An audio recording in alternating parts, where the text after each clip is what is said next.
샬롬 샬롬 샬롬 샬롬 샬롬. 하나님 사랑합니다. 여러분 주 안에서 사랑합니다. 오늘 데살로니가 전서 강의 3강 모자람이 없는 교회, 이런 제목으로 우리 1절에서 10절까지 함께 납독했습니다.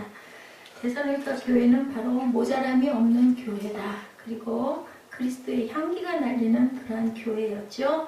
데살로니가 전서 1장 3절이죠. 너의 믿음의 역사와 사랑의 수고와 우리 주 예수 그리스도에 대한 소망의 인내를 우리 하나님 아버지 앞에서 끊임없이 기억한다. 바울이 이렇게 얘기하죠. 4절에 하나님의 사랑하심을 받은 형제들아 너희를 택하심을 아노라. 네, 이렇게 얘기합니다. 너희를 택한다고, 너희를 택했다고 말씀하죠. 7절에 보니까 본이 되는 성도들에 대해서 그러므로 너희가 마게도냐와 아가야에 있는 모든 믿는 자의 뭐가 되었다? 본이 되었다라고 이렇게 칭찬하죠. 얼마나 좋았을까. 예, 그 3주 만에 세워진 그 교회가, 그리고 쫓겨갔죠. 더 있지도 못하고 도망갔는데, 그런데 그 교회가 이렇게 정말 아무런 의미 없고 흠 잡을 일이 없고 할 말이 없게 만드는 그런 아주 충만한 교회가 되어서, 예, 그 먼저 있었던 본 교회를 막 돕는 역사가 일어나는 교회가 됐습니다. 고린도후서 8장 1절에서 8절에 마게도니아 교회가 고린도 교회에게 하는 얘기 우리 함께 합독해 봅니다. 형제들아 하나님께서 마게도니아 교회들에게 주신 은혜를 우리가 너희에게 알리노니 환난의 많은 시련 가운데 그들의 넘치는 기쁨과 극심한 가난이 그들의 풍성한 연보를 넘치도록 하게 하였노라. 예, 가난할 때도 오히려 풍성한 연보를 넘치도록 하게 했다. 내가 증언하노니 그들이 힘들어할 뿐 아니라 힘에 지나도록 자원하여 이 은혜와 성도 섬기는 일에 참여함이 되어 우리에게 간절히 구하니 우리가 바라던 것뿐 아니라 그들이 먼저 자신을 주께 드리고 또 하나님의 뜻을 따라 우리에게 주었도다. 이러므로 우리가 기도를 권하여 그가 이미 너희 가운데서 시작하였은즉 이 은혜를 그대로 성취하게 하려 하였노라. 오직 너희는 믿음과 말과 지식과 모든 간절함과 우리를 사랑하는 이 모든 일에 풍성할 것 같이 이 은혜도 풍성하게 할지니라. 내가 명령으로 하는 말이 아니요 오직 다른 이들의 간절함을 가지고 너희의 사랑의 진실함을 증명하고자 합니다. 이렇게 마게도니아 교회가 고린도 교회에게 얘기합니다. 고린도후서 8장 1절에서 8절까지 제가 여러분에게 합독해서 알려드렸습니다. 성도들은 남을 세우든지 멸하든지 둘 중에 하나를 한다. 교회는 남을 세우든지 멸하든지 둘 중에 하나.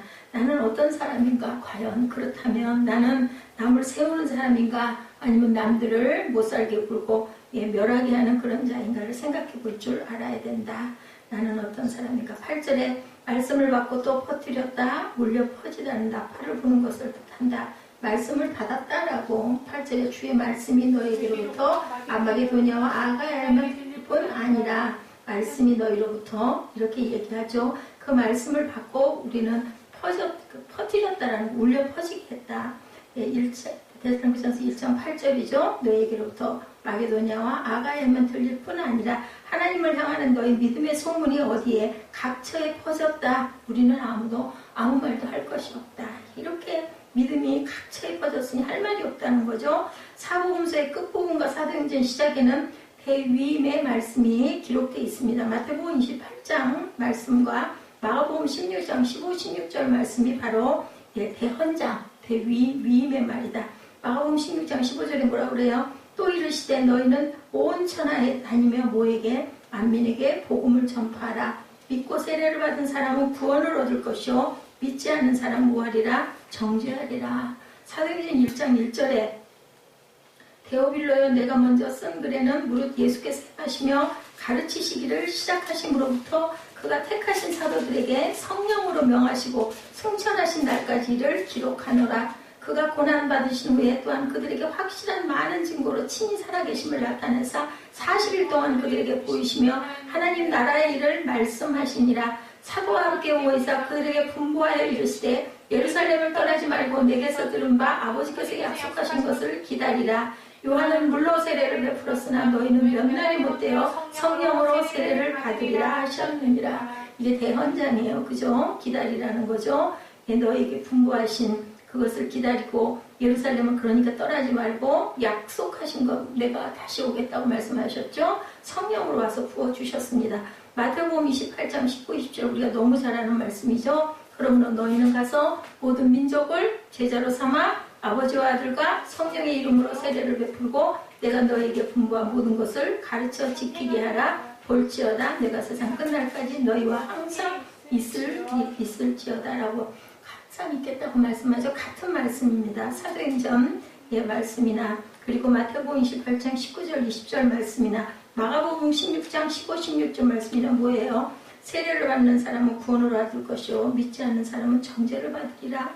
예, 그리고 사도행전 1장 5절에도 요한은 물로 세례를 베풀었으나 너희는 몇 날이 못되어 성령으로 세례를 받으리라 하셨느니라. 마태복음 28장 20절에도 내게 너희에게 분부한 모든 것을 가르쳐 지키게 하라. 볼지어다 세상 끝날까지 내가 너희와 항상 함께 있겠다. 그리고 19절에는 모든 민족을 제자로 삼아 아버지와 아들과 성령의 이름으로 세례를 베풀고 세례받으라는 얘기예요. 새롭게 새로운 사람이 되어라. 우리가 그래서 그런 모든 것들을 가지고 다 고민해야 된다.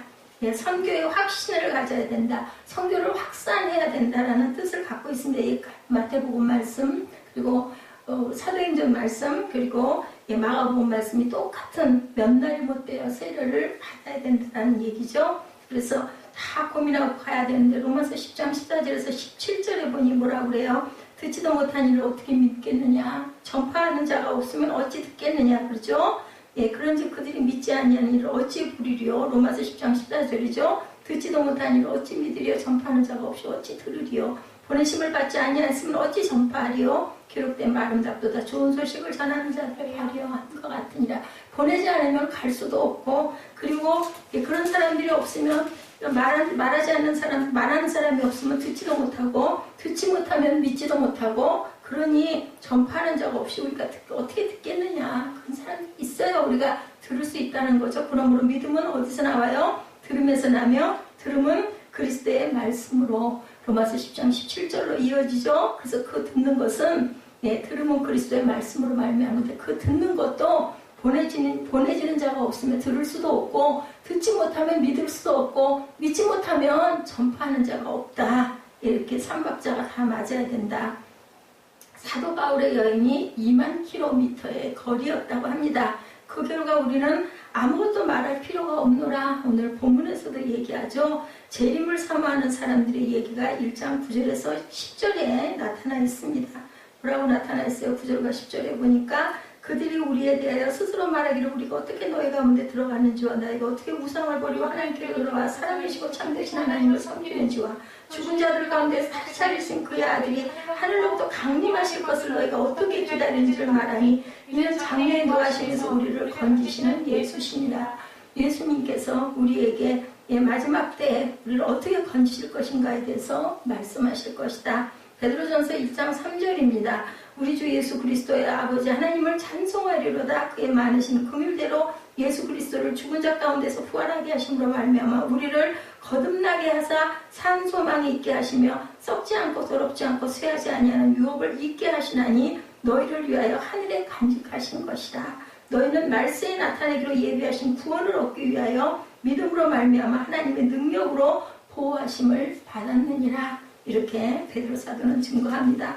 다른 종교는 약속할 수 없는 소망인데 오로지 하나님이 우리에게 주시는 그 사랑과 은혜는 약속을 이렇게 하고 있죠. 무엇에 어떤 존재 하나님 이상의 가치를 두면 우상 숭배를 하는가? 어떻게 가치를 둬야 되는데 골로새서 3장 5절입니다. 그러므로 땅에 있는 지체를 죽이라. 어떻게 하면 음란과 부정과 사욕과 악한 정욕과 탐심이니 탐심은 곧 뭐라고요? 우상 숭배라고 얘기합니다.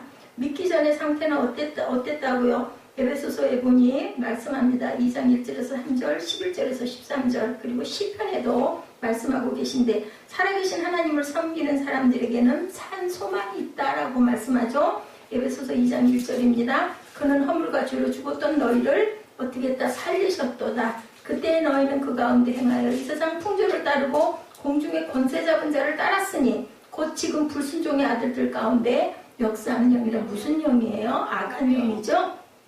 전에는 우리도 다 그 가운데서 우리 육체의 소욕 따라 지내며 육체와 마음에 원하는 것을 하여 다른 이들에게 같이 본질상 진노의 자녀이었더니 이제는 그러면 안 되겠죠. 11절에 에베소서 2장 11절입니다. 그러므로 생각하라. 너희는 그때 육체로는 이방인이요 손으로는 육체 행한 할례를 받은 무리라. 칭하는 자들로부터 할례를 받지 않은 무리라. 칭함을 받은 자들이다. 그때 너희는 그리스도 밖에 있었고 이스라엘 나라 밖에 사람이라. 약속의 언약들에 대하여는 외인이요 세상에서 소망이 없고 하나님도 없는 자이더니 이제는 전에 멀리 있던 너희가 그리스도 예수 안에서 그리스도의 피로 가까워졌느니라. 이런 자들이 되었다라는 거죠. 뭐를 안 하면, 우상 숭배하지 않으면, 골로새서 3장 5절에 음란과 부정과 사욕과 악한 정욕과 탐심은 우상 숭배인데 믿기 전의 상태는 우린 이런 자였지만 에베소서 말씀이죠. 이제는 전에 멀리 있던 너희가 그리스도 예수 안에서 그리스도의 피로 이제 가까워졌느니라. 산 소망으로 살아나는 자가 되었다. 하나님은 그렇기 때문에 살아계신다. 히브리서 1장 3절입니다. 이는 하나님의 영광의 광채시오 본체의 형상이시라. 그의 능력의 말씀으로 만물을 붙드시며 죄를 정결하게 하는 일을 하시고 높은 곳에 계신 지극히 크신 이의 우편에 앉으셨느니라. 누가? 예수 그리스도께서. 그래서 그분은 산 자의 하나님이라. 죽은 자의 하나님이 아니라 그러죠. 마태복음 22장 23절에서 32절에 걸쳐서 말씀합니다. 22장 32절 마태복음 말씀입니다. 나는 아브라함의 하나님이요 이삭의 하나님이요 야곱의 하나님이로다 하신 것을 읽어보지 못하였느냐. 하나님은 죽은 자의 하나님이 아니요 살아있는 자의 하나님이시라 하시니. 그렇기 때문에 우리는 살았죠. 산 소망에 의해서 죽을 목숨이 새로운 영광의 생명, 영원한 생명, 영생의 그러한 반열에 들어갔다. 그래서 우리가 듣고 그의 가르치심에 놀라니라 라고 마태복음 22장 33절에도 증거합니다. 크리스찬들은 살아계신 하나님의 자녀들이라는 거예요. 그렇기 때문에 우리는 죽은 자가 아니라 산 자다. 로마서 9장 26절이죠. 너희는 내 백성이 아니라 한 그곳에서 그들이 살아계신 하나님의 아들이라 일컬음을 받으리라 함과 같으리라. 살아계신 하나님의 성전인 줄 너희가 모르느냐? 이 말씀 잘 아시죠? 고린도서 6장 16절입니다. 하나님의 성전과 우상이 어찌 일치가 되리요? 우리는 살아계신 하나님의 성전이라. 이와 같이 하나님께서 이르시되 내가 그들 가운데 거하며 두루 행하여 나는 그들의 하나님이 되고 그들은 나의 백성이 되리라. 그래서 우리는 하나님의 거룩한 성전이기 때문에 우리가 거룩해져야 된다. 누구를 닮아서? 아버지를 닮아서. 그리고 살아계신 하나님의 영께서 쓰신 편지라고도 얘기하죠. 우리가 고린도후서 3장 3절입니다. 너희는 우리로 말미암아 나타난 그리스도의 편지니 이는 먹으로 쓴 것이 아니요 오직 살아계신 하나님의 영으로 쓴 것이며 돌판에 쓴 것이 아니요 오직 육의 마음판에 쓴 것이라. 그래서 할례는 마음밭에 하면 된다는 거죠. 교회는 그렇기 때문에 살아계신 하나님의 교회다. 살아계신 하나님, 죽은 하나님이 아니시죠. 디모데전서 3장 15절입니다. 만일 내가 지체하면 너로 하여금 하나님의 집에서 어떻게 행하여야 할지를 알게 하려 함이니 이 집은 살아계신 하나님의 교회여 진리의 기둥의 터니라. 그들은 살아계신 하나님의 도시에도 이른다라고 말씀합니다. 히브리서 12장 22절이죠. 그러나 너희가 이른 곳은 시온성과 살아계신 하나님의 도성인 하늘의 예루살렘과 천만 천사와 하늘에 기록된 장자들의 모임과 교회와 만민의 심판자이신 하나님과 및 온전하게 된 의인의 영들과 새 언약의 중보자이신 예수와 및 아벨의 피보다 더 나은 것을 말하는 뿌린 핀이라. 우리는 이렇기 때문에 살아계신 성전에 있는 귀한 각자 개개인도 성전이라는 거죠. 그리고 우리는 살아있는 하나님의 피로 말미암아 새롭게 거듭난 영혼들이 되었다라는 거죠. 살아계신 하나님의 도성이라고도 얘기합니다. 살아계신 하나님, 살아계신 말씀, 살게 된 성도, 살아있는 소망. 우리는 살아계신 하나님으로 인하여, 살아계신 말씀으로 인하여 살아있는 자들이 다 되었다. 이제는 그죠? 옛것은 다 죽었고 이제는 새롭게 새 것이 되었다라고 말씀하시죠. 그들의 구원은 이렇게 재림과 연결된다는 것을 꼭 우리가 믿어야 된다. 성도에게는 주님의 재림의 소망과 임박성이 있어야 된다. 그럼에도 들떠서 다니지 않고 내가 오늘 할 일을 우리가 열심히 해야 된다. 그죠? 내일 지구가 무너진다 하더라도 나는 사과나무를 나무를 심을 것이다 라는 자세로 열심히 하루하루를 감사함으로 살아내야 된다.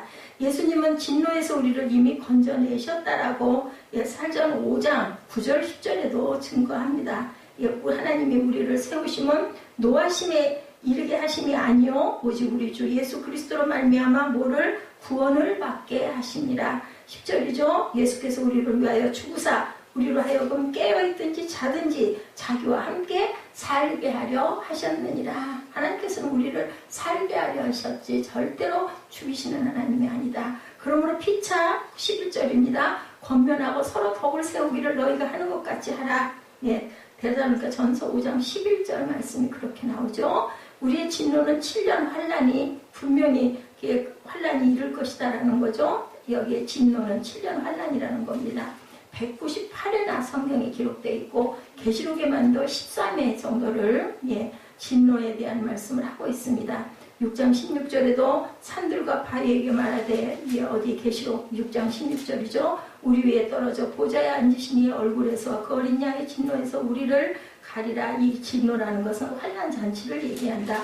6장 17절에 계시록 6장 17절입니다. 그들의 진노에 큰 날이 이르렀으니 누가 능히 서리요 하더라.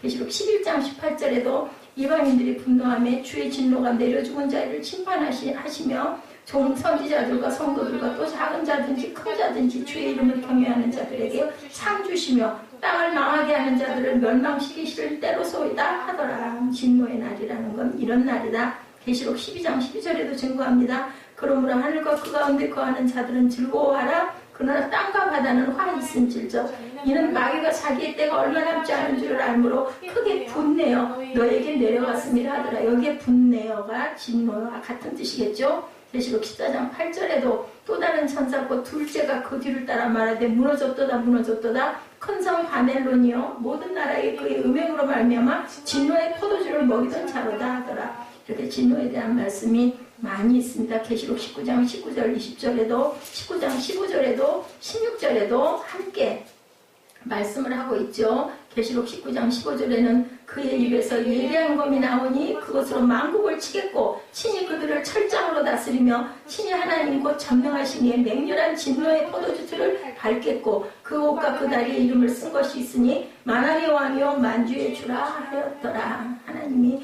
이렇게 땅을 심판하실 때가 분명히 있고 진노하시는데 그때는 7년 환난 잔치가 분명히 있을 것이고 죽은 자도 무덤에서 일어나고 산 자들은 어떻게 해요? 영광스러운 몸으로 변형되어 하늘로 휴거되어 올라간다라는 말씀이죠. 하나님의 진노라는 것은 원래는 피할 수 없으며 감당할 수 없는 혹독한 심판이었다라고 계시록 14장 10절에 15장 1절에 16장 1절에 이렇게 골고루 증거하고 있습니다. 계시록 14장 10절에 그도 하나님의 진노의 포도주를 마시리니 진노의 잔에 섞인 것이 없이 부은 포도주라 거룩한 천사들 앞에 어린 양 앞에서 불과 유황으로 고난을 받으리니 15장 1절에도 또 하늘에 크고 이상한 다른 이적을 보매 7 천사가 7 재앙을 가졌으니 마지막 재앙이라 하나님의 진노가 이것을 아시리라. 16장 1절에도 또 내가 들으니 성전에서 큰 음성이 나서 7 천사에게 말하되 너희는 것을 하나님의 진노의 7 대접을 땅에 쏟으라 하더라.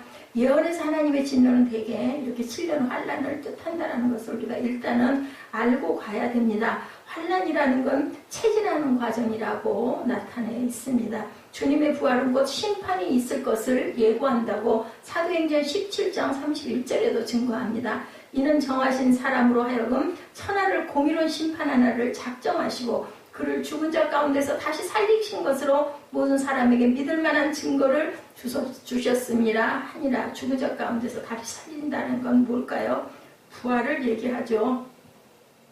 그리고 3절과 9절과 10절의 매치 오늘 본문이죠. 믿음의 행위, 사랑의 수고, 소망의 인내가 3절에 나타나 있죠. 너희의 믿음의 역사와 사랑의 수고와 우리 주 예수 그리스도에 대한 소망의 인내를 우리 하나님 아버지 앞에서 끊임없이 기억한다. 9절에 그들이 우리에 대하여 스스로 말하기를 우리가 어떻게 너희 가운데 들어갔는지와 너희가 어떻게 우상을 버리고 하나님께로 돌아와서 살아계시고 참되신 하나님을 섬기는지와 또 죽은 자들 가운데서 다시 살리신 그의 아들이 하늘로부터 강림하실 것을 너희가 어떻게 기다리는지를 말하니 이는 장래의 노하심에서 우리를 건지시는 예수시니라. 예수께서 우리를 이렇게 건져내신다라는 거죠. 주님을 기다리면서 기다려서는 안 될 것들, 안 되는 것들은 7년 환란기, 짐승의 포, 적그리스도 이런 것들을 우리가 기다릴 필요는 없다는 겁니다. 오늘 본문 6절이죠. 너희는 많은 환난 가운데 성령의 기쁨으로 말씀을 받아 우리와 주를 본받는 자가 되었으니 7절에 그러므로 너희가 마게도냐와 아가야에 있는 모든 믿는 자의 본이 되었느니라. 8절에 주의 말씀이 너희에게로부터 마게도냐와 아가야에 들릴 뿐만 아니라 하나님을 향하는 너희 믿음의 소문이 각처에 퍼졌으므로 우리는 아무 말도 할 것이 없노라. 너희의 그 믿음이 세상 각처에 퍼져서 나는 정말 할 말이 없다. 그러니 바울이 이렇게 아주 그냥 정말 기뻐하고 흡족해하니 얼마나 귀한 은혜가 있는 교회였나. 이렇게 귀하다는 거죠. 은혜 받은 교회는. 오늘 우리가 이렇게 모여 예배를 드린 이 교회는 하나님 편에서는 택하심과 부르심을 받은 신앙 공동체이기도 하고 예수님 편에서는 주님의 몸이고 성령의 편에서는 임자하여 계신 그러한 전이라는 것을 우리가 알아야 된다. 교회가 이렇게 귀하다라는 겁니다. 또한 이와 같은 교회의 시작은 인간의 필요에 의해 인간이 세운 것이 아니라 예수 그리스도께서 베드로와 제자들에게 말씀하죠. 내 위에 내 교회를 세우려니 음부의 권세가 이기지 못하리라고 그러죠. 마태복음 16장 16절이죠. 그 약속하신 말씀대로 주님이 세우셨고 주님이 주장하시는 신령한 것이다. 교회라는 것은, 성전이라는 것은. 그러나 참으로 이상한 것은 그와 같은 거룩한 교회 안에는 천사가 아닌 유한한 인간들이 모여있죠. 하나님은 눈에 보이지 않고 뭐가 보여요? 죄인들, 그런 그 인간들이 주도적으로 교회를 끌고 가는 것처럼 우리가 보일 수가 있다라는 겁니다. 이렇기 때문에 어때요? 그럼에도 불구하고 신기한 것은 그와 같은 교회 안에서는 거룩한 예배와 기도가 지속적으로 행해지고 또한 그 교회를 통해서 복음이 지역과 나라와 세계로 확산되어 가고 있다. 어떻게 보면 굉장한 아이러니죠. 하나님이 주장하시는 성전인데 우리 눈에 보이는 것은 하나님은 안 보이고 인간들, 죄인인 인간들, 죄 많은 인간들, 죄성을 가진 우리들이 주도적으로 교회를 이끌어가는 것처럼 보인다. 그런데도 신기한 것은 그와 같은 교회 안에서는 뭐가 끊임없이 이어져요? 거룩한 예배, 그리고 기도, 그리고 찬양이 행해지고 있죠. 그리고 그 교회를 통해서 복음이 지역과 나라와 세계로 확산되어 간다. 그 임무를 다 감당하지 못하는 그런 교회도 있고 아주 앞장서서 아주 달려가는 교회도 있고 그죠? 미적지근한 그 7교회들이 어땠어요? 미적지근한 교회도 있고 그죠? 갖다 토해버리고 싶은 교회도 있고 아주 필라델피아 교회처럼 칭찬받는 교회도 있습니다. 근데 그 교회들이 결국은 끝내는 뭐예요? 하나님의 나라를 세계에 확산돼서 전파하고 있다는 거예요. 하늘 아래에 있는 모든 교회는 하나이죠. 근데 그 하나의 교회 안에는 이런 색깔, 저런 색깔, 이런 모양, 저런 모양, 때로는 조금 좀 냄새나는 것도 있고, 그죠? 우리 신체도 마찬가지 아닌가요? 그런 것도 있고, 반짝반짝 예쁜 눈도 있고, 그죠? 입도 있고, 뺨도 볼그레한 뺨눈인데 또 보이고 싶지 않은 구석도 분명히 있는 거예요. 교회도 이렇다라는 거죠. 그래서 더욱 충성해야 하겠다는 결심과 각오와 다짐을 우리가 해야겠다. 그 냄새나고 지저분하고 무슨 교회가 그따위야 이런 소리 할 게 아니라 그럴수록 뭐 그런 소리 하면 뭐 하겠어요. 그죠? 그럴수록 우리는 열심히 예배하고 찬양하고 섬겨나가야 되겠다. 교회의 유형에 대해서 요한계시록에 나오는 아시아 7교회 제가 지금 말씀드렸죠. 3분의 1은 과연 이런 교회도 하나님 교회라고 할 수 있겠나? 이런 교회도 있다. 새벽교회 같은 교회도 있고 그죠? 오늘교회 같은 교회도 있고 그렇습니다. 그리고 사랑의 교회 같은 그런 큰 교회 아주 뭐 하나의 그냥 아주 거기는 보니까 도성같이 생겼더라고요. 아주 그 동네 전체가 다리로 막 연결이 돼 있더군요. 보니까 몇백억씩을 들여가지고 건축을 하고 그렇게 화려한 뭐 그걸 흉볼 일도 아니고 얼마나 그렇게 크게 성장을 했으면 뭐 그 뒤안길에 어떤 모습이 있든 말든 뭐 이명박 시장이 한강 건설을 하면서 뒤로 뭐가 있었든 저는 참으로 좋더라고요. 보니까 뭐 그것도 못하고도 그런 사람들도 있는데 그죠? 그럼에도 불구하고 예수님은 그런 교회들을 내치지는 아니하신다. 여전히 사랑하신다고 말씀하신다. 못난 자식이라고 우리 로마서에서도 함께 어제도 엊그제 나눴지만 못난 자식이라고 버리지 못하거든요. 더 오히려 측은하고 신경이 쓰이고 뭐 저보고 뭐 사무엘을 무슨 탕자 기다리듯이 송구 밖에서는 아빠처럼 그거 아니죠. 아유, 그냥 잘하면 그런 거 신경 전혀 안 쓰죠. 아주 아침이면 정말 요즘에는 점점 더 초조하게 애를 기다리게 되고, 왜냐면 들려서 가다 보니까 또 지가 갈까봐 늘 그런 마음이 바로 부모의 마음이고 아버지의 마음이고, 하나님께서는 연약하고 부족한 교회들을 오히려 더 긍휼의 눈으로 바라보고 계신다. 모범적인 교회들을 대하는 것과 똑같은 심령으로 그런 교회들에게 회개하도록 늘 권면하시고, 그죠? 어게인 1907년이 다시 오라 하고 우리가 부르짖고 찬양하는 그 마음을 아버지께서는 분명히 보시고 안 하는 사람도 있는데요. 무슨 주제에 우리가 나가겠어? 이러고 포기한 교회도 수천 개겠죠. 1000개의 교회에서 왔다면 이 나라에 교회가 1000개만 있습니까? 그러니까 대단한 거예요. 그것도, 그죠? 변화를 촉구하고 승리하기를 격려하시는 모습을 우리가 찾아볼 수가 있는데, 계시록 3장 19절에도 3장 21절에도 물은 내가 사랑하는 자를 책망하여 징계하느니 그러므로 내가 열심을 내라 회개하라 말씀하세요. 3장 21절에도 이기는 그에게는 내가 내 보좌와 함께 앉게 하여 주기를 내가 이기고 아버지 보좌에 함께 앉는 것과 같이 하리라. 계시록 말씀입니다. 3장 19절 21절이죠. 사도 바울이 살기가 등등하여 기독교인들을 박해하기 위해 다메섹으로 가던 길에서 죽은 줄로만 알았던 예수 그리스도가 살아계심을 체험한 거예요.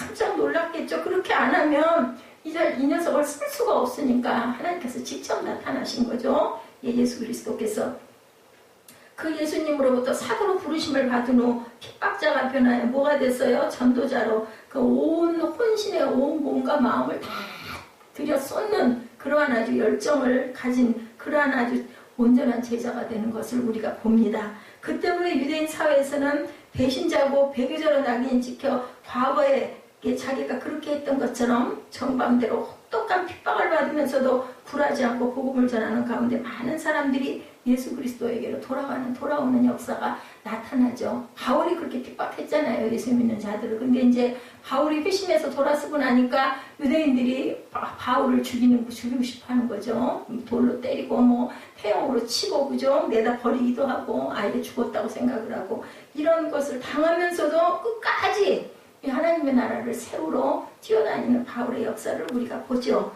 예수 그리스도를 믿고 여러 지역교회, 그 지역의 교회들이 세워지고 선교사역을, 대대적인 선교사역을 감당하죠. 바울은. 그렇다면 사도 바울이 세운 교회는 다 건강한 교회고 거룩한 교회였을까? 아니라는 거예요. 교회가 다 그렇지만은 않습니다.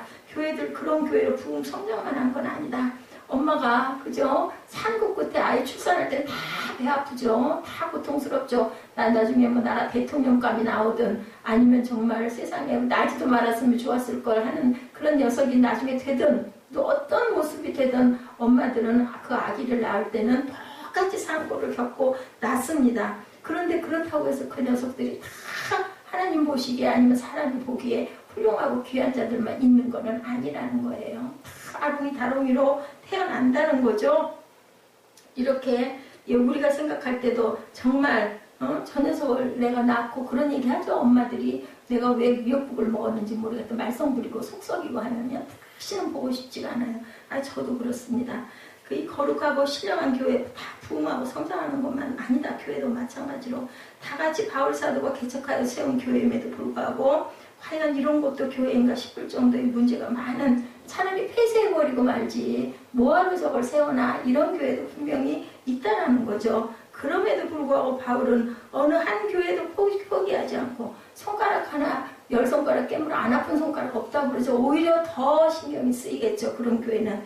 장애의 자녀를 더욱 애틋하게 돌보는 엄마의 심정처럼 모든 교회를 바울은 사랑했다. 그래서 향기로운 교회, 하나님께서 우리를 구원하신 궁극적인 목적은 나 하나가 아니라 나로 말미암아, 우리 수요 예배 때도 말씀드린 것 같아요. 더 많은 사람을 구원하기 위하십니다. 분명히 저와 여러분에게는 각자에게 맡겨주신 하나님의 뜻과 하나님의 몫이 분명히 있다는 것을 알아야 된다. 내가 지금 이렇게 살고 있는 것은 그냥 우연히 어찌하다 보니까 그냥 정말 쉬운 얘기로 내가 왜 이 짓을 하고 있는지 몰라, 이런 원망스럽고 한탄스러운 그런 일까지도 하나님의 섭리 안에 있다는 것을 알고 순종할 줄 알아야 된다는 거죠. 그것이 바로 전도이고 선교이다라는 겁니다. 베드로전서 2장 9절 너무 잘 아는 말씀이죠. 어때요? 너희는 택하신 족속이다. 왕같은 제사장이야. 거룩한 나라야. 그의 소유가 된 백성이다. 너희를 어두운 데서 불러내서 그의 귀한 빛에 들어가게 하신 이의 아름다운 덕을 선포하게 하려 하십니다. 하나님께서 하나님의 아름다운 덕을 선포하게 하시려고 우리를 왕같은 제사장을 만들어 주시고 거룩한 나라의 백성을 삼아 주신 걸 너희들이 알아야 된다라는 얘기가 베드로전서 2장 9절의 말씀입니다. 우리는 왕같은 택하신 족속이고 왕같은 제사장이고 거룩한 나라고 소유가 된 백성이다. 여기까지만 생각을 합니다. 그런데 그것은 너희를 왜 어두운 데서 불러냈느냐 하면 그의 하나님의 은혜 가운데 기이한 빛에 들어가게 하신 이의 아름다운 덕을 선포하게 하려고 하나님의 나라를 선포하게 하는 증인을 만드시기 위해서 우리를 불러내셨다는 걸 우리가 알아야 된다. 여기서 선포하게라는 말은요, 엑상겔로입니다. 원어로 비밀스러운 것을 알리고 위대한 공적을 찬양한다라는 뜻으로 복음 전도를 뜻하는 말이라는 것을 우리가 꼭 알아야 된다. 그게 꼭 선교사로 어디를 나가가지고 선교사가 돼서 하는 그것만이 아니죠. 복음을 선포하는 것은 우리가 그리스도를 믿음으로 내 모습에서 아니면 내 입술에서 항상 하나님의 찬양과 말씀이 쏟아져 나오면 그것이 바로 하나님의 덕을 선포하는 것이라는 그 거룩한 백성이 됐다는 것을 알아야 된다. 물론 그와 같은 전도 행위는 주님의 명령에 순종해야 한다는 의무감으로 노력하고 수고하는 것이라고 우리가 생각하기 때문에 마음의 부담도 되고 무거움도 있어요. 근데 하나님의 원뜻은 그런 것이 아니죠. 하나님이 기뻐하시는 전도는 꽃향기처럼 꽃이 어때요? 많이 피어있는 곳에는 그 향기를 나라고 해서 나는 게 아니라 바람이 휙 한번 불고 가면 향내가 진동하죠. 특히 그 아카시아 그 꽃은 정말 거기 가면은 아주 향기가 정말 향긋해요. 그냥 누가 임의적이지 않아도 그 향기가 나야 되는 거죠. 우리가 그런 자들이 되어야 된다는 겁니다. 자연 발생적으로 냄새가 주변에 퍼져가면서 냄새를 맡는 사람에게 호감을 주는 것처럼 그리스도인들은 이런 향기를 피우는 그러한 저와 여러분들이 되고 그리고 그러해야 한다. 성경을요 자꾸 읽다가 보면요 그 성경의 깊이 속에 뭐 처음에는 뭐 그냥 읽죠. 근데요 정말 필요해요. 계속 읽다 보면요 그 읽으면서 그 신비 속에 빠져 들어가더라고요. 이게 굉장히 중요합니다. 제가 요즘에 그래서 말씀을 막 계속 그냥 쭉쭉 읽어가죠. 근데 그 의미를 가만히 한번 헤아려 보면은 저는 그걸 굉장히 많이 느껴요. 하나님께서 저를 향하신 뜻은 정말 가만뒀다가는 안 되겠으니까 그렇게 붙잡아 놓고 입술로 계속 고백하게 함으로 인해서 은혜를 입게 하려고 이 자리에 세워놓으셨구나. 예, 물론 전하는 부분도 물론 있지만 네가 제일 잘할 수 있는 건 그거야 하고 갖다 세워놓으신 것 같아요. 먼저 내가 살아야 남을 살리죠. 고린도후서 2장 14절입니다. 항상 우리를 그리스도 안에서 이기게 하시고 우리로 말미암아 각처에서 그리스도를 아는 냄새를 나타내시는 하나님께 감사하노라 이렇게 말씀합니다. 우리는 구원받은 자들에게나 망하는 자들에게나 하나님 앞에서 뭐라고요? 그리스도의 향기라는 거죠. 그리스도의 향기. 여기서 냄새라는 말 오스메예요. 좋든지 나쁘든지 간에 모든 냄새를 뜻하는 말이고 향기라는 말은 유오디아인데 좋은이라는 유라는 그 말씀과 함께 오조라는 두 단어가 냄새라는 단어가 같이 붙어서 된 그러한 그 파생어다. 좋은 냄새, 향기라는 뜻은 교회는 세상에서 냄새를 피우는 집단이라는 거예요. 어떤 냄새로 과연 피울 것인가가 굉장히 중요하죠. 그리스도의 향기를 뿌려야 되겠죠. 꽃과 같은 향기라든지 부패한 어떤 악취라든지 간에 냄새는 어쩔 수 없이 퍼져나가게 돼 있어요. 감출 수가 없죠. 이것이 교회의 속성이다. 오늘 데살로니가 교회는 그 가운데 향기를 바라는 아름다운 교회다. 더 이상 바울이 말하듯 할 말이 없다라고 얘기한 것 같은 그러한 교회였다라는 거죠. 예, 그 교회를 통해서 세상에서 가장 아름다운 꽃향기인 복음의 향기가 널리 퍼져나가는 그러한 데살로니가 교회였다. 오늘 성경의 데살로니가 교회도 다른 교회들처럼 인간들이 모인 교회고 또한 눈에 불을 켜고 자신이 아닌 다른 사람의 약점과 허물과 죄를 지적하기에 급급한 인간들에게 포위되어 있는 교회였던 건 맞지만 그런데 어느 교회보다도 박해가 심한 교회였는데도 성도들의 게으른 신앙을 유지하는 것만도 벅찬 교회였는데 불구하고 다른 곳을 돕고, 그죠? 튼튼하게 서가는 그러한 교회였었다라는 거죠. 한두 가지가 아니라 온통 부족한 것뿐인 그러한 때문에 날마다 뭐해요? 회개하기에 바쁘고 비난과 책망의 대상일 수밖에 없는 것이 불완전한 인간들의 모인 교회. 그렇기 때문에 핍박과 그 고통과 압제가 있으면 더 하나가 돼서 뭉쳤겠죠? 그리고 기도했겠죠? 눈물 뿌리고 기도하고, 그리고 정말 미친 듯이 찬양했을 것 같아요. 왜냐하면 그것을 헤어나야 되기 때문에, 이겨야 되기 때문에. 그렇죠? 정반대로 그럼에도 불구하고 아름다운 향기를 풍기는 교회, 본받고 싶은 교회, 칭찬받고 싶은 교회가 되었다. 그 상황과 내가 닥쳐있는 그러한 여러 가지의 어려움 속에서도 불구하고, 그래서 바울이 데살로니가 교회를 향해서 고린도 교회와 같은 지적거리가 하나도 없다고 얘기한 거죠. 1장 8절에 주의 말씀이 너에게로부터 마게도냐와 아가야에만 들릴 뿐만 아니라 하나님을 향하는 너희 믿음의 소문이 각처에 퍼졌으므로 우리는 아무 말도 할 것이 없노라. 얼마나 이들이 그렇게 아주 온전하게 예배를 잘 드리고 기뻐하고 귀했던지 이것이 각처에 퍼졌다라는 거. 그러나 한 말이 없다. 아무 말도. 크레이야 아니라 크레이야. 필요성, 결핍, 부족함 이라는 뜻인데 할 말이 없다는 거죠. 이 말은 책망이 아니라 미흡하고 부족한 부분에 대해서 지적할 것도 없다. 아무것도 지적할 게 없다. 그래서 오늘 설교 제목이 바로 모자람이 없는 교회. 어떤 교회? 데살로니가 교회. 그것이 새비교회가 되시기를 주님의 이름으로 축복합니다.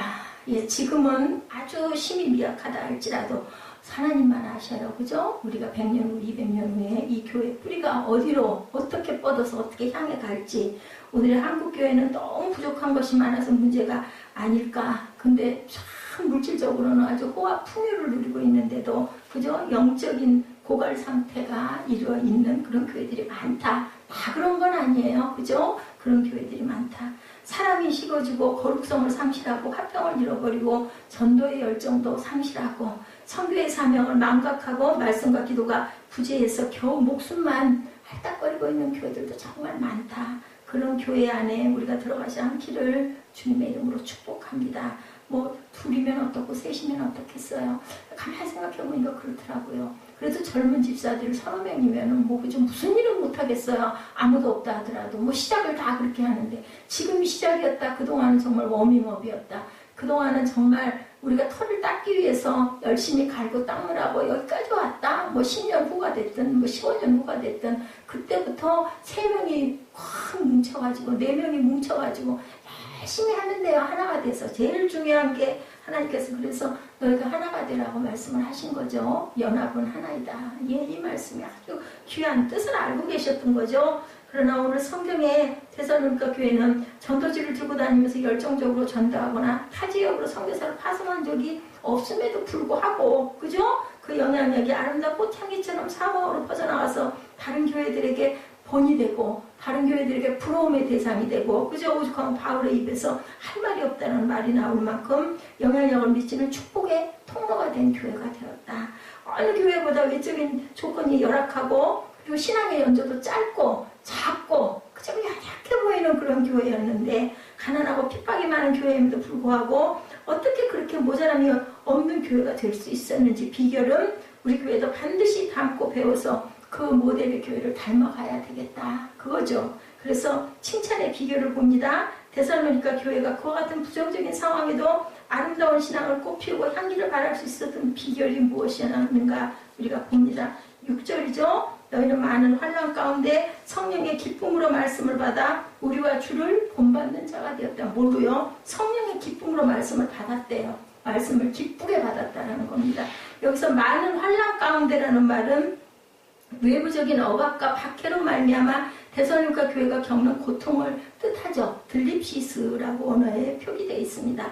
사도 바울이 데살로니가에 가서 불과 며칠, 3주일, 3안식일이라고 나와 있어요. 21일이에요. 복음을 전하고 급하게 떠나게 된 원인도 그와 같은 뭐 때문에 핍박 때문에 그죠? 그렇기 때문에 떠났잖아요. 바울이 떠나면에도 바울이 전해준 복음을 믿는 사람들은 여전히 그와 같은 고난을 겪어야만 했을 거예요. 바울이 없을 때도. 그런데도 불구하고 그렇게 그 튼튼한 교회가 세워졌다. 데살로니가 전서 2장 14절입니다. 형제들아 너희가 그리스도 예수 안에서 유대에 있는 하나님의 교회들을 본받는 자 되었으니 그들이 유대인들에게 고난을 받은 것 같이 너희도 너희 동족에게서 동일한 고난을 받았느니라. 그럼에도 불구하고 데살로니가 교회의 성도들은 믿음을 버리지 않고 포기하지 않고 겨우 버티지 않고 넉넉히 이기고 그것을 기쁨으로 견뎠다라는 겁니다. 과연 그것이 어떻게 가능했을까? 남다른 용기와 담력과 인내심이 있어서였을까? 아니죠. 데살로니가 교회 성도들이 당하는 환난은 그런 정도의 것으로는 극복할 수도 없는 인간 한계 이상의 환난이었음에도 불구하고 이것을 이겨냈다. 러시아 러시아의 음악가들 얘기, 그죠? 구소련이라고 하죠. 그곳에 그렇게 종교를 열어주질 않았잖아요. 그런데도 불구하고 그 핍박과 환난 속에서도 기가 막힌 그 종교 음악들이 그렇게 많이 탄생을 했다고 아침 방송 시간에 방송을 하면서 그 강서구님 그 시간이에요. 클래식을 이렇게 전해주는데 종교 음악에 대해서 얘기를 하는 걸 제가 언뜻 짧게 여기 잠깐 오면서 들었습니다. 그러니까 그래요. 정말 목숨을 걸고 투쟁을 하는 데는 아무도 뭘 어떻게 할 수가 없다는 거죠. 그 핍박 속에서도 그 주옥 같은 음악들이 그렇게 탄생을 했다. 망명한 사람들은 그건 상관할 일이 아닌데 그 나라의 털을 받고 그 핍박 속에서도 그 아름다운 음악들이 명맥을 유지하고 끊기지 않고 끝까지 종교 음악이 그렇게 많은 꽃을 피웠다는 얘기를 들으면서 제가 감동을 받았습니다. 그래서 1장 5절에 보니까 이는 우리 복음이 너희에게로 말로만 이른 것이 아니라 또한 능력과 성령과 큰 확신으로 된 것이니라. 우리가 너희 가운데 너희를 위하여 어떤 사람이 된 것은 너희가 아는 바와 같으니라. 성령과 말씀으로 그들은 일어섰다라는 거죠. 바울이 처음으로 데살로니가인에게 복음을 전할 때 상황을 회고한 부분이에요. 말로만 하는 설교는 성령의 감화가 되지 못하죠. 이게 웅변적이고 아무리 수사적이라 할지라도 믿음을 불러일으키지 못하는데 바울이 데살로니가에서 복음을 전할 때 사람의 마음속까지 변화시키는 성령의 능력으로 말미암아 큰 확신의 역사가 일어났다. 데살로니가 교회의 긍정적인 변화의 원동력은 바울의 탁월한 말솜씨가 아니라 성령과 말씀과 능력으로 말미암았다는 것이 바로 5절에서 증거하는 말씀이다. 내 힘으로 견디기 어려운 고난을 당할수록 그것은 내 힘으로 이기려고 노력하기보다 먼저 기쁨으로 하나님의 말씀을 받아들이고 성령의 도우심을 구하는 기도 생활보다 더 좋은 방법은 세상에 없다. 우리가 성령께 의지해서 기도할 때 하나님께서 은혜를 부어주시죠. 그래서 그리스도를 본받는 삶을 살아가야 된다. 사람이 배우는 방법에는 읽고 배우고 듣고 배우고 보고 배우고 담고 배우고 경험하면서 배우죠. 그 중에 가장 확고한 배움은 담고 배운 것을 경험하고 실천하는 것이라는 것을 우리가 알아야 된다. 그 결과 데살로니가 교회가 믿음이 자랄수록 자연스럽게 다른 교회들에게 소문이 들려지게 되었고 다른 교회들이 보게 되었고 다른 교회들이 닮으려고 하고 그 결과 본이 되는 교회가 되었다는 것을 우리가 오늘 본문에서 합니다. 7절이죠. 그러므로 너희가 마게도냐와 아가야에 있는 모든 믿는 자의 본이 되었느니라. 여기 본, 그죠? 티포스입니다. 마치 인감도장 사본처럼 똑같이 담는 것을 뜻해요. 본이 되었다라는 것은. 그 결과 데살로니가 교회에 대한 좋은 소문이 나는 꽃향기처럼 주변 교회와 지역 교회에 퍼져나가게 되었고 우리 교회도 데살로니가 교회를 본받고 닮아야겠다는 그 바람들이 마게도니아 전역의 교회들에게 휘몰아쳐 불었다는 거죠. 8절에 주의 말씀이 너에게로부터 마게도니아와 아가야만 들릴 뿐 아니라 하나님을 향하는 내 믿음의 소문이 각처에 퍼졌으므로 우리는 아무 말도 할 것이 없노라. 정말 얼마나 기쁘고 펄펄 뛰고 싶게 좋았을까 바울은. 우리는 주님의 교회를 산위의 등대로 비유하죠. 어두움이 짙으면 짙을수록 산위의 등대는 돋보이게 된다라는 거죠. 오늘의 세상은 경제나 정치보다 훨씬 더 발전하는 죄악으로 말미암아 날이 갈수록 그죠? 점점 칠흑같이 어두워지고 있어요. 제가 요즘에 자주 그런 얘기를 합니다. 정말 잘 살아졌는데 정말 여러 가지가 편리해졌는데 정말 영양도 정말 좋아졌는데 근데 어째 우리는 전 같지가 않을까. 학생들도 정말 공부하는 여러 가지 문명의 이기들이 너무너무 많은데 옛날에는 애들이 뛰어놀고 놀고 그죠? 많은 정취를 많이 느끼면서 그렇게 하고 자랐어도 할 거 다 하고 인물은 인물대로 나왔는데 오늘날은 왜 계속 그렇게 바쁘기만 하고 아무것도 보면은 정말 너무 메마르고 삭막하기만 할까 이런 생각이 저는 듭니다. 그러한 세상을 밝게 할 교회가 붉어진 등대처럼 존재감을 잃고 그렇게 살아간다면 안타까운 현실일수록 교회가 의기소침해 있을 것이 아니라 빛을 발하는 참된 교회로 거듭나야 되겠다. 너무 마음 옥죄어가며 눈치 봐가며 그냥 숨죽이며 고개 숙이며 이래서는 안 되겠다라는 거죠. 전도할 교회의 소문은 정말 중요하죠. 좋은 소문이 나야 하는데 좋은 영향력을 미치는 교회가 돼야 하는데 그런데 우리 한 사람 한 사람이 마음들이 뭉쳐져야 그것이 좋은 영향력을 끼칠 수 있겠죠. 중국 선교를 하나님의 은혜로 다녀오신 분의 얘기입니다. 굉장히 중국 선교를 가는 마음 굉장히 긍정적이래요. 그리고 성장이 침체된 교회의 활력소가 부어줬다고 너무너무 좋아하고 고마워하고 이제 중국에서 한국의 교회에 와가지고 한국의 그 교회를 본받고 싶다. 그리고 훈련을 받고 싶다. 이런 그런 제의들이 많이 들어온다고 합니다. 이런 제의를 우리가 받았을 때 어떻게 그들을 훈련할 것인가를 우리는 기도해야 된다라는 얘기를 하시더라고요. 중국 교회가 우리 교회의 시스템만 배우는 것이 아니라 교회 지도자를 나누어서 교회에 보내서 교육과 훈련을 받겠다라고 뜻을 밝혀왔다는 거죠. 앞으로의 선교는 복음만 전하는 선교가 아니라 주님의 몸된 예배, 교육, 전도, 봉사, 섬김의 그러한 여러 가지의 모습을 통째로 전하는 총체적인 선교를 해야 할 때가 이제 도래했다라는 얘기들을 하십니다. 이제 중국 교회는 한국 목사나 선교사가 입으로만 가르치는 교육이나 훈련으로 만족하지 않고 과연 한국 교회가 그처럼 믿고 실천하는 교회인지를 보고 배우기를 원한다고 한대요. 그럼 무서운 일이죠. 그죠? 그거 보여주려면 이제 와서 다 보다 보면 다 드러나게 될 건데 그럼 우리가 먼저 그런 부분들을 정말 잘 갈고 닦아야 되겠다. 이제 미래의 선교는 선교사나 목사님만의 몫이 아니라 누구의 몫이에요? 모든 성도들의 몫이다. 와서 보면 다 보이죠. 성도들의 마음, 성도들의 어떤 섬김, 행함 이런 게 다 보이죠. 이런 총체적인 선교의 시대가 되었다라는 거예요. 하나님께서 우리를 택하시고 구원하신 궁극적인 목적은 나만 천국 가면 되는 것이 아니죠. 그리스도의 아름다운 덕을 널리 선전하기 위해서. 그래서 그러한 교회와 성도가 되게 하라고 그 기이한 덕을 선포하는 너희들이 되라고 하셨다. 그러기 위해서 우리는 첫째 설교를 들을 때 사람의 말로 듣지 말고 성경 말씀을 묵상할 때마다 데살로니가 교회 성도들처럼 능력과 성령과 큰 확신의 은혜를 받아야 되겠다. 둘째로 말씀을 듣고 가정과 직장과 교회 안에서 믿음의 역사와 사랑의 수고와 소망의 인내라는 아름다운 열매를 풍성히 맺는 교회와 성도들이 되어야 되겠다. 그리고 각 사람에게 주신 직분이나 책임을 성실하게 감당해야 되겠다. 다 각자가 조금씩 다르죠? 그래서 사랑의 꽃향기를 풍기는 그러한 교회가 되어야 되겠다. 셋째로 나 혼자 구원받는 것으로 만족하지 말고 어디까지 주일학교에서 작년부까지 모든 부서 성도들이 복음의 꽃향기를 바라는 선교의 모델이 되는 모자람이 없는 교회와 성도들이 되어야 되겠다.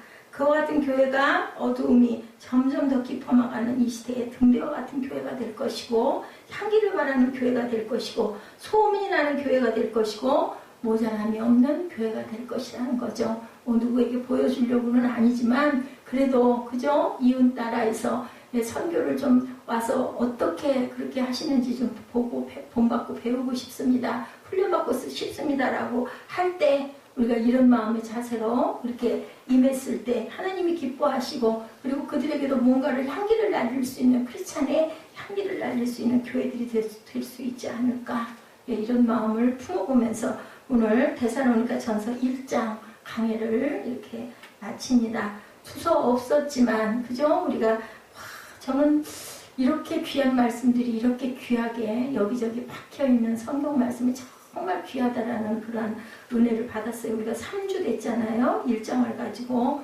3주 동안을 쭉 훑어서 오면서 정말 데살로니가 교회는 이렇게 사랑받고 이렇게 소문나고 이렇게 향기나는 그런데 그 교회가 큰 교회도 아니었고 그리고 신앙 영역이 굉장히 긴 교회도 아니었고 그리고 환난과 핍박이 없었던 아주 좋은 환경의 교회도 아니었는데도 불구하고 이런 은혜를 받고 이런 향기가 날렸다는 것은 우리 교회도 절대로 불가능할 것이 없다. 우리 교회도 지금부터 다시 일어날 수 있다는 그런 소망을 품어봅니다.